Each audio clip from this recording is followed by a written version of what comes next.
गंगापुर एक गांव में रवि नाम का एक बुजुर्ग व्यक्ति अपनी इकलौती बेटी के साथ रहता था। उसकी आर्थिक हालत बहुत खराब थी। वे बहुत गरीबी में अपना जीवन बिता रहे थे। एक दिन उसके घर सेठ मंगलदास आता है।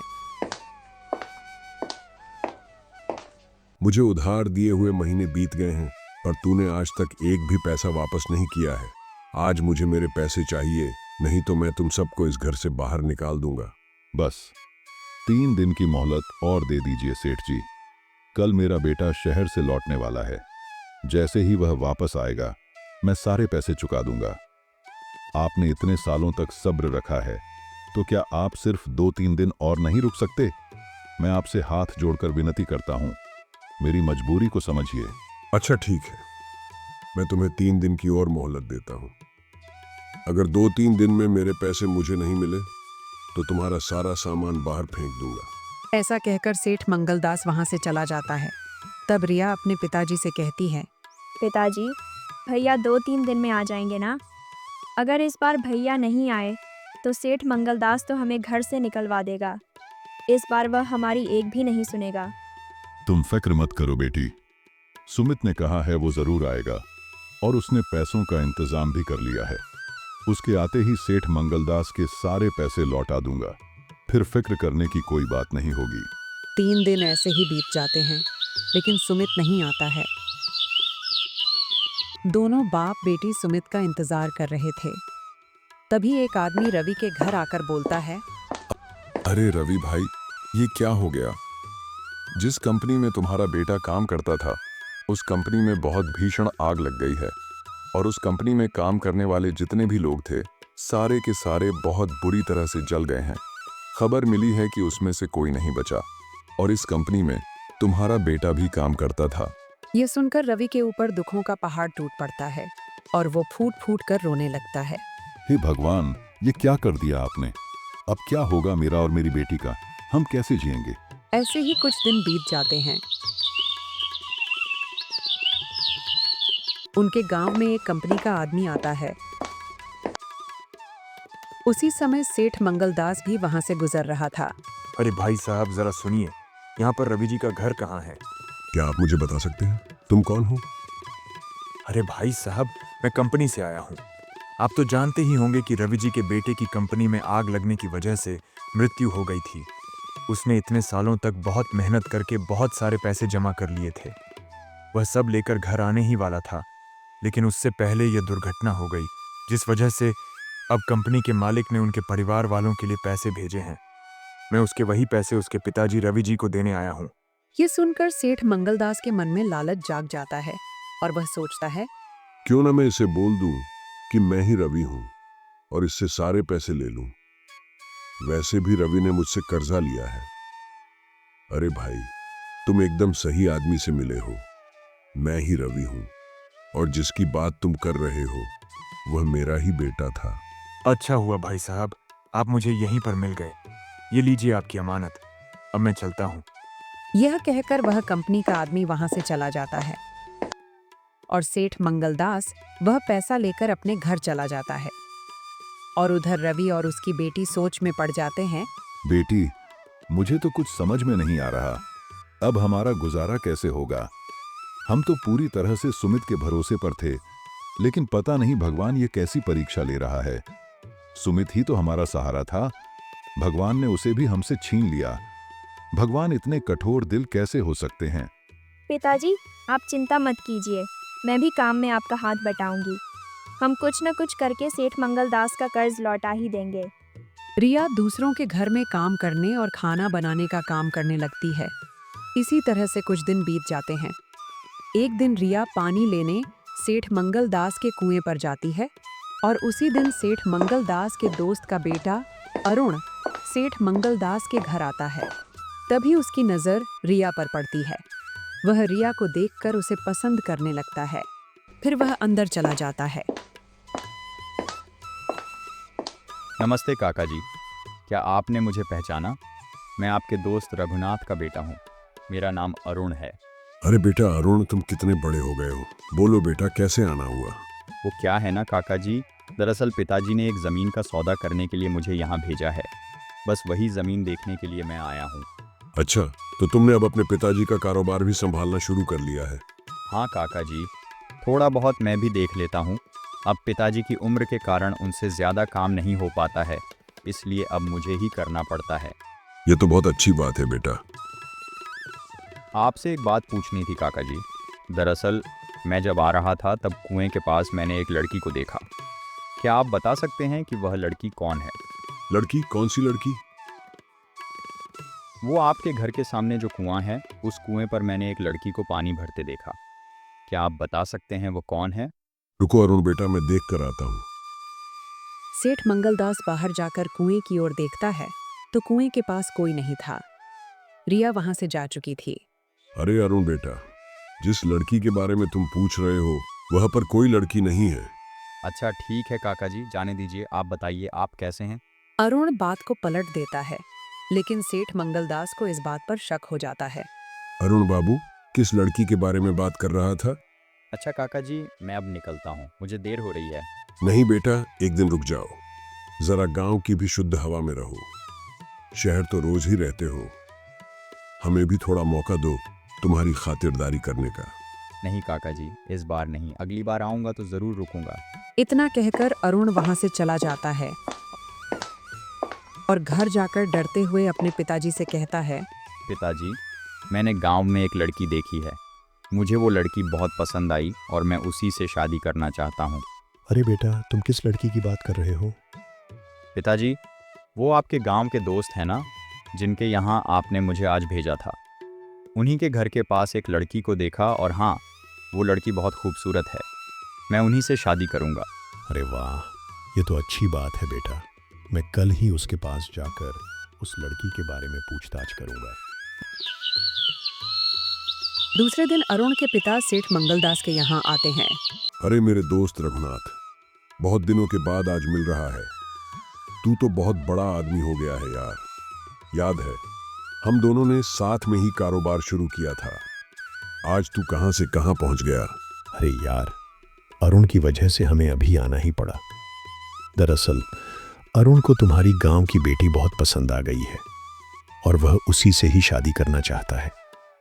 उसी की बात करने के लिए हम यहाँ आए हैं। हाँ हाँ रघुनाथ, ये तो बहुत अच्छी बात है।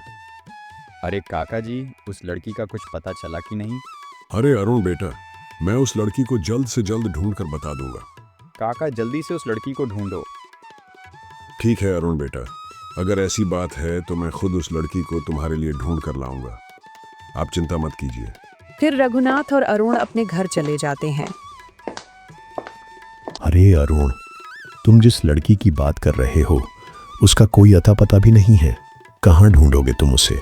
पिताजी, मैं कुछ भी करके उसे ढूंढ लूंगा, बस मुझे थोड़ा सा समय दे दीजिए। ठीक है, अगर तुम्हारी यही मर्जी है तो मैं तुम्हें 1 हफ्ते का समय देता हूँ। अगर 1 हफ्ते में तुमने उस लड़की को ढूंढ लिया तो ठीक है, वरना तुम्हें उसे भूलना होगा। और कुछ दिन बीतने के बाद सेठ मंगलदास रवि के घर जाता है। रवि, तुम मेरे अच्छा होने का फायदा उठा रहे हो। मैं इतने दिनों से चुप इसलिए बैठा हूं क्योंकि तुम्हारा बेटा अभी अभी गुजरा है और उसके गुजरने की वजह से मैं खुद तुम्हारे यहाँ नहीं आया, पर मैं तुम्हारी राह देख रहा था। पर तुम तो मेरी अच्छाई का फायदा उठा रहे हो। अब मैं कुछ नहीं सुनने वाला। अब तो मेरा सारा पैसा लौटा दो, और वैसे भी मैंने तुम्हें बहुत ज्यादा मोहलत दे दी है। सेठ जी, मैं इतने सारे पैसे अभी कहाँ से लौटा पाऊंगा? आपको तो पता है अब मेरा बेटा भी नहीं। मैं कुछ नहीं जानता, मुझे बस मेरे पैसे चाहिए। अगर पैसे नहीं है तुम्हारे पास तो अभी के अभी मुझे ये घर खाली करके दे दो। मैं इसे बेचकर मेरा कर्ज वसूल कर लूंगा। बस, अब बहुत हो चुका। नहीं सेठ जी, ऐसा मत कीजिए, ऐसे तो मैं रोड पर आ जाऊंगा। मैं इतने दिनों से तुम पर तरस खाकर तुम्हें कुछ नहीं कह रहा हूँ। इसका मतलब यह नहीं है कि तुम मेरे सिर पर बैठ जाओ। अब मैं कुछ नहीं सुनना चाहता। बस तुम ये घर खाली कर दो और यहाँ से चले जाओ, नहीं तो मैं मेरे लोगों को कहकर तुम्हें घर से बाहर निकलवा दूंगा। चलिए पिताजी, अब हम खुद को झूठी तसल्ली नहीं दे सकते। हम यूं लकड़ियां बेचकर और दूसरों के घरों में काम करके ज़मींदार के पैसे नहीं लौटा पाएंगे। हमें यह घर छोड़कर जाना ही होगा।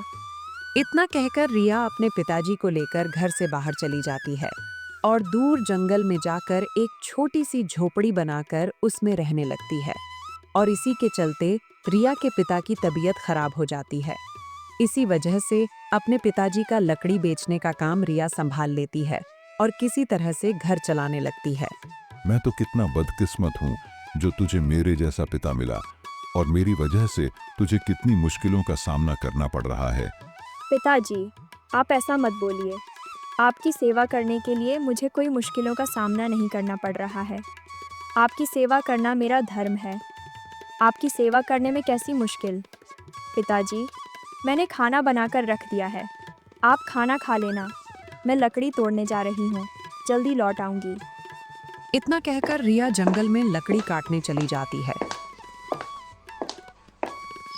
देखते ही देखते सुबह से शाम हो जाती है, पर रिया जंगल से नहीं लौटी।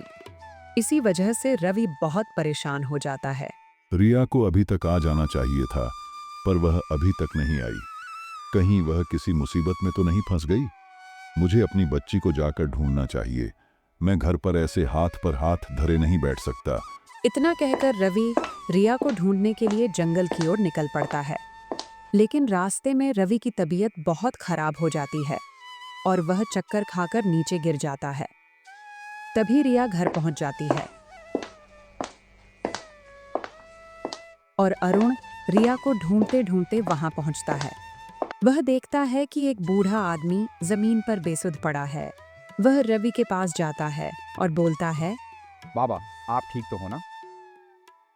इतना कहकर वह रवि को उठाता है और किसी तरह उठाकर एक पेड़ के नीचे बिठा देता है और बोलता है, अरे बाबा, आप इस जंगल में क्या कर रहे हैं? आपकी तबीयत भी बहुत खराब लग रही है। अरे बेटा, क्या बताऊं, मैं अपनी बेटी रिया को ढूंढने के लिए जंगल में आया था। वह लकड़ियां तोड़ने गई थी, पर अब तक घर नहीं लौटी। पता नहीं कैसे मुझे चक्कर आ गया। कोई बात नहीं बाबा, बस आप मुझे आपके घर का पता बताइए, मैं आपको आपके घर छोड़ देता हूँ। तभी अरुण रवि को लेकर उनके घर जाता है। जैसे ही अरुण की नजर रिया पर पड़ती है, वह हैरान हो जाता है और बहुत खुश भी हो जाता है। पिताजी, आप ठीक तो हो ना? बेटा, मैं तो ठीक हूँ। तुम्हें ढूंढने बाहर गया था। पता नहीं कैसे मुझे चक्कर आ गए थे और मैं बीच रास्ते पर गिर गया था। तभी इन्होंने मेरी मदद की और मुझे घर तक लेकर आए। अगर ये वहां नहीं होते तो पता नहीं मेरा क्या होता। आपका बहुत बहुत शुक्रिया। आपने मेरे पिताजी की मदद की। मैं हमेशा आपकी शुक्रगुजार रहूंगी। बाबा, आप गांव के बाहर ऐसे जंगल में इस छोटी सी झोपड़ी में क्यों रह रहे हैं? तब रवि अपनी सारी बात बताता है, सेठ मंगलदास की सारी करतूतें भी, और अपने बेटे के बारे में भी बताता है कि एक कंपनी में आग लगने की वजह से अपना बेटा खो दिया। और यह सुनकर अरुण बोलता है, बाबा, वह कंपनी हमारी थी। मैं ही उस कंपनी का मालिक हूँ। दरअसल तकनीकी खराबी की वजह से वह आग लगी थी। उसमें काफ़ी लोग मारे भी गए थे, लेकिन मैंने मुआवजे के तौर पर सभी परिवारों को पैसे भिजवाए थे। पर बेटा, यहाँ तो कोई भी नहीं आया। हमें कोई पैसा भी नहीं मिला। अगर मिल जाते तो तुम ही सोचो, हम यहाँ जंगल में ही क्यों होते। ये सुनकर अरुण को धक्का सा लग जाता है और अरुण बोलता है, बाबा, आप बिल्कुल फिक्र मत कीजिए। मुझे एक दिन का वक्त दीजिए। मैं इस बात का पता लगाकर आपको आपके पैसे दिलवा कर रहूँगा।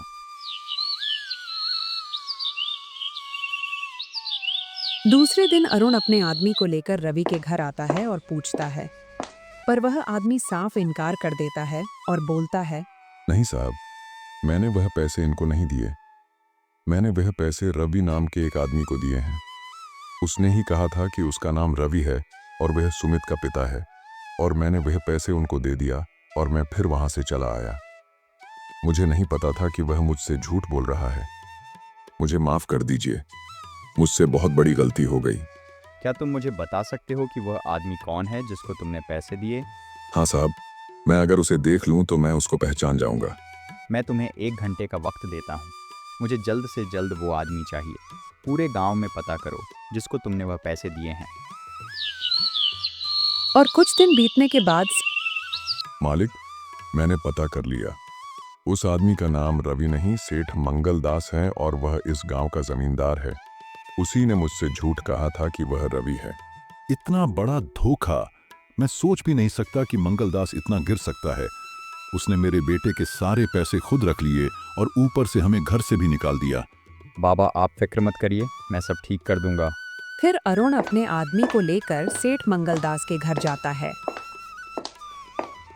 जैसे ही सेठ मंगलदास उस आदमी को देखता है, वह हक्का बक्का रह जाता है। तभी वह आदमी बोलता है, हाँ साहब, यही है जिसने मुझे कहा था कि वह रवि है। मैंने इसी को पैसे दिए। ये सुनकर सेठ मंगलदास के पसीने छूट जाते हैं। वह अरुण के सामने बहुत शर्मिंदा हो जाता है। काका जी, ये सब आपने किया है, मुझे तो यकीन नहीं होता। आपने एक गरीब आदमी के हक का पैसा उससे छीन लिया। आपको पता है सुमित के पिताजी को कितनी तकलीफ झेलनी पड़ रही है। और इतना ही नहीं, आपने उनसे पैसे लेकर भी उन्हें इस गांव से बाहर निकाल दिया। आपने तो इससे सारे पैसे ले लिए थे, फिर आपने ऐसा क्यों किया? जवाब दीजिए। अरुण बेटा, मुझे माफ कर दो। मुझसे गलती हो गई। मैं पैसों के लालच में आ गया था, इसलिए मैंने ऐसा किया। जब तुमने लड़की के बारे में बताया, तभी मैं पहचान गया था कि वह लड़की कोई और नहीं, रिया ही थी। इसलिए मैंने यह चाल चली और रिया और उसके पिताजी को इस गांव से निकलवा दिया ताकि तुम्हें वह लड़की न मिले। मुझे माफ कर दो बेटा, मैं बहक गया था। तभी रघुनाथ भी वहां पर आ जाता है। उसे भी यह सारी घटना पता चल जाती है और वह भी मंगलदास को बहुत खरी खोटी सुनाता है। फिर अरुण और उसके पिताजी रिया के घर जाते हैं और सारे पैसे उसके पिताजी को देते हैं और उसके पिताजी से रिया का हाथ भी मांगते हैं। अरुण को उसका प्यार मिल जाता है और वे खुशी खुशी रहने लगते हैं। दोस्तों, कैसी लगी आपको यह कहानी? अगर कहानी आपको पसंद आई हो तो वीडियो को लाइक कीजिएगा और हाँ, चैनल को सब्सक्राइब करना मत भूलिएगा। धन्यवाद।